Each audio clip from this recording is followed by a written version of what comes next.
आप कभी पाकिस्तान में आप देखें कि कितनी मेहनत करनी पड़ती है लोगों को निकालने के लिए। यहाँ पे तो नून लीग वगैरह को कीमे के नान देने पड़ते हैं, आपको चिंगची देना पड़ती हैं, बिरयानियाँ देना पड़ती हैं। और पीपल्स पार्टी ने तो अल्हम्दुलिल्लाह 2-2 हज़ार रुपया भी दिया लोगों को जलसों में लाने के लिए। एक ट्वीट के ऊपर किस तरह से पूरे पाकिस्तान से लोगों ने लब्बैक कहा। इसका जो इमरान खान का आज असर है वो अल्हम्दुलिल्लाह पूरे पाकिस्तान में, इस बात से आप अंदाज़ा लगा लें कि आज से चंद महीने पहले या शायद 1 साल पहले मरियम नवाज़ ने अपने 2 MNAs को कहा था इस्तीफ़ा दो, दोनों भाग गए। एक तो जावेद अब्बासी था और दूसरा कैप्टन सफदर का भाई था। 2 MNA थे, दोनों मरियम नवाज़ के कहने के ऊपर भाग ही गए। उन्होंने कहा मैं मजाक में भी ये ना कहिएगा इस्तीफ़ा दें।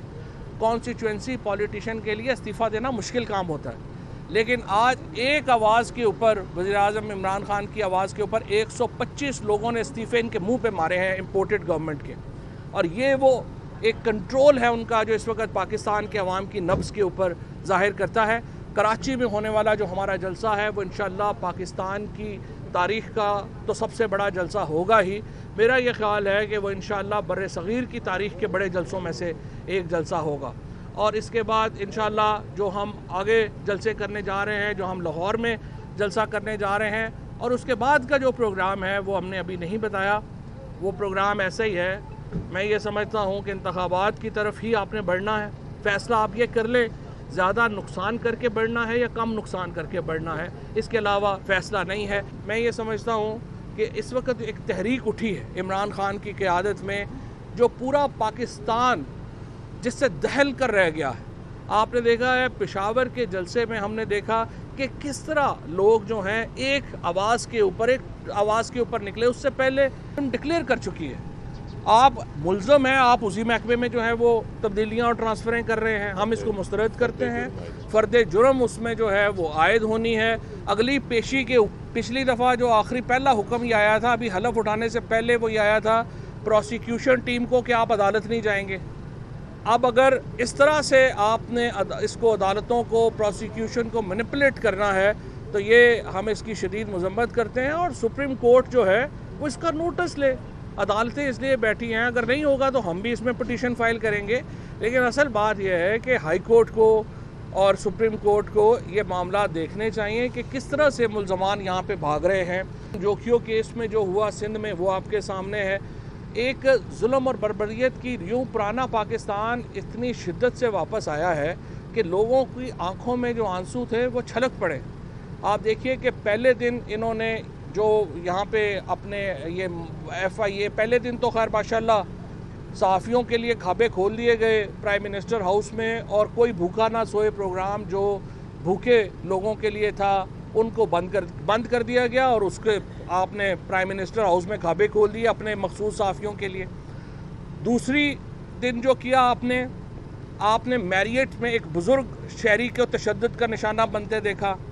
तीसरे दिन आपने देखा कि किस तरह से एक सर्विंग मेजर को लाहौर में तशद्दुद का निशाना बनाया गया, और उसी शाम को PMLN के एक नीम पागल आदमी ने ये कहा कि हम हर जगह ये करेंगे। इस तरह के आप जो नैरेटिव दे रहे हैं और आप लोगों को और फिर नाज़म जोखियो का केस जो हुआ वो हमारे सामने आया, तो ये एक पुराने पाकिस्तान की एक झलक जो है वो हमें नज़र आई। इसके साथ साथ पहले दिन शहबाज शरीफ साहब की हुकूमत जो उन्होंने हलफ लिया एक इम्पोर्टेड गवर्नमेंट के तौर के ऊपर, पहले दिन आपने चीनी में 10 रुपया इजाफ़ा हो गया, उससे अगले दिन घी की कीमत में 10 रुपया इजाफ़ा हो गया, और आज बताया जा रहा है कि बिजली की कीमत में 4 रुपये 35 पैसे फ़ी यूनिट इजाफ़ा हो गया है। तेल की कीमत में बताया जा रहा है कि 21 से 25 रुपये इजाफ़ा किया जा रहा है। जब हमने आज से, जब हुकूमत हमारी 2 महीने पहले, हम इस कीमतों को फ्रीज़ करके गए थे। हमने ये कहा था कि जून तक इनकी कीमतों में कोई इजाफ़ा नहीं होगा, उसकी हम फंडिंग अरेंज करके गए हैं। आप उस फंडिंग को क्यों तब्दील कर रहे हैं? और ये मैं समझता हूँ कि आम आदमी के साथ इस वक्त बड़ी ज़्यादती है।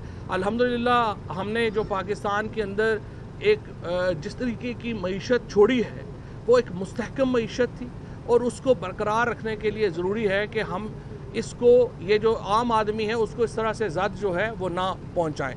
इसके साथ साथ क्या आपको लगता है कि जो ये तमाम मामला नहीं, देखें बात यह है, हमारा मुतालबा पहली बात तो यह है कि सारी पार्टियों का, तीनों पार्टियों का इकट्ठा होना चाहिए ताकि लोगों को कंपैरिजन तो पता चले ना। जिस तरह फ़ारूक ने कहा, पीटीआई तो वो वाहिद पार्टी है जिसको आम आदमी फ़ंड कर। अभी भी हम जाएंगे, हम आम आदमी से अपील करेंगे कि आप हमें फ़ंड करें। हमारे पास तो पैसे नहीं हैं, ना ही हमारे पास बिलियनर हैं जिन्होंने बनाए हैं। सो हम तो आम आदमी के पास जाएंगे, और हम पहले भी आम आदमी के पास गए हैं। इलेक्शन कमीशन ये जो मौजूदा है, इसके ऊपर हमारे तहफ़्फ़ुज़ात हैं, इसमें तो कोई शुबा ही नहीं है। और अभी जिस तरीके से इलेक्शन कमीशन ने ये कहा है कि वो इलेक्शन ही नहीं करा सकते, तो अगर इलेक्शन ही नहीं करा सकते तो वो इलेक्शन कमीशन क्या है, तो उसके ऊपर भी हम आगे बढ़ रहे हैं। तो आज साहब ये बताइएगा कि इस्लामाबाद हाई कोर्ट में वज़ीर-ए-आज़म को दिए गए तहफ़्फ़ुज़ के बारे में रिकॉर्ड किया, नोटिस दिया गया, और अब ये जिक्र किया जा रहा है कि जो तहफ़्फ़ुज़ जो है वो आ रहा है वो रोक कर दिया गया। तो आप मुझे ये बताइएगा, उस वक्त इस्लामाबाद हाई कोर्ट में इकवाम मुत्तहिदा को दिया गया, और दूसरा ये बताइएगा कि ये जो हार है वो कितने में पूरा? नहीं, पहली बात तो ये है कि जो भी वज़ीर-ए-आज़म के तहफ़्फ़ुज़ हैं वो भी डिक्लेयर्ड हैं, जो उनको मिले हैं वो भी डिक्लेयर्ड हैं, जो उन्होंने लिए हैं वो भी डिक्लेयर्ड हैं। सो ये रिकॉर्ड का हिस्सा है, तो वो रिकॉर्ड इस्लामाबाद हाई कोर्ट जिस दिन भी मांगेगी वो वहाँ पे चला जाएगा, वो तो गवर्नमेंट ने देना। अच्छा, फवाद चौधरी साहब, अभी तक इस हुकूमत ने वजारतें नहीं दी, परेशानी का शिकार है, तो इस बारे में ये आपने बड़ी अच्छी बात की है। मुस्तफ़ा इम्पैक्स केस है, जिसके मुताबिक जो वफाकी हुकूमत है वो वफाकी काबीना का नाम है। आज 5वां दिन है मुल्क हुकूमत के बग़ैर चल रहा है, और उसकी वजह यह है कि आसिफ जरदारी साहब में और शहबाज शरीफ साहब में लूट के माल का हिसाब नहीं हो रहा कि ये जो उन्होंने यहाँ पे डाका मार लिया है, एक इम्पोर्टेड गवर्नमेंट आ गई है, इसकी बंदर बांट आखिर होनी कैसे है। मैंने पहले ही कहा था कि मेहरबानी करके आपस में 8-8 4-4 घंटे डिवाइड कर लें कि 4 घंटे का वज़ीर-ए-आज़म एक है, 4 घंटे का दूसरा है, फिर 4 घंटे का तीसरा है, एक चूँ का मुरब्बा है, भानमती का कुनबा है। तो यही होना था जो हमारे मुल्क में अब हो रहा है। किसी को पता नहीं है कौन हुकूमत है, क्या नहीं है, वजारतें बन नहीं पा रही, मुल्क जो है वो आउट ऑफ कंट्रोल है। और इस वक्त सड़क की आवाज़ मुझे लगता है इस्लामाबाद के ऐवानों में नहीं पहुँच रही, और जितनी जल्दी ये इन ऐवानों में पहुंच जाए उतना मुल्क के लिए भी अच्छा है और इनके लिए भी अच्छा है, वरना फिर हमें कान के पास आके ज़ोर से बोल के बताना पड़ेगा। और सब आपके सेनेटर्स इस्तीफे नहीं देंगे। अच्छा सर, लफ्ज़ साजिश और मुदाखलत में थोड़ा ये एक वो फिज़ा शिज़ा चल रहा है कुछ इस किस्म का। अच्छा, फवाद साहब, एंकर्स को वज़ीर-ए-आज़म इमरान खान भी बुलाते रहे, उनसे मुलाकातें करते रहे, और मौजूदा वज़ीर-ए-आज़म ने रिपोर्टर्स को बुलाया और उस वक्त इफ्तारी का टाइम एंकर्स था, को भी बुलाया, और उनका ये कहना था कि इफ्तारी में अपने पल्ले से करवा रहे हैं। अच्छा, तो अगर उन्होंने इफ्तारी करवा दी, मदीने की रियासत आप बना रहे थे, तो उसको इतना ये कहना कि जी खाते उड़ाए थे होना आप खाएँ, हमने एतराज़ नहीं किया, आप खाएँ जाके। सिर्फ हम ये कहते हैं कि कोई भूखा ना सोए, बंद करके ना खाएं। आपने अगर वो कोई भूखा ना सोए प्रोग्राम बंद किए बगैर आपको खाने खिलाते हैं, हमें कोई एतराज़ नहीं। अगर वो प्रोग्राम जो गरीबों का प्रोग्राम बंद करके आपको खाने खिलाएंगे, हमें कहने की इजाज़त तो दे।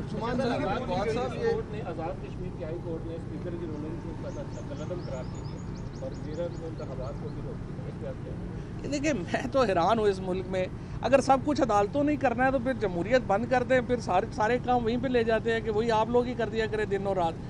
वो मैं सच्ची बात यह है कि अगर मैं तो स्पीकर होता तो मैं तो ये रूलिंग को ना मानता। किस तरीके से आप अदालत की प्रोसीडिंग्स को इस तरह से चैलेंज कर सकते हैं और कह सकते हैं कि नहीं हम ही बताएंगे इजलास भी कब होगा, वज़ीर-ए-आज़म का इंतखाब कब होना है, चीज़ें कब होनी है। तो मेरा तो ख्याल है कि अदालतों को बड़ी अपने आप को रिस्ट्रिक्टिव करना चाहिए। उनकी तो हमने लाइफ टाइम डिस्क्वालिफिकेशन भेज दी है, और इंशाल्लाह ताला हमें उम्मीद है कि उस पर लाइफ टाइम डिस्क्वालिफिकेशन। बहुत शुक्रिया।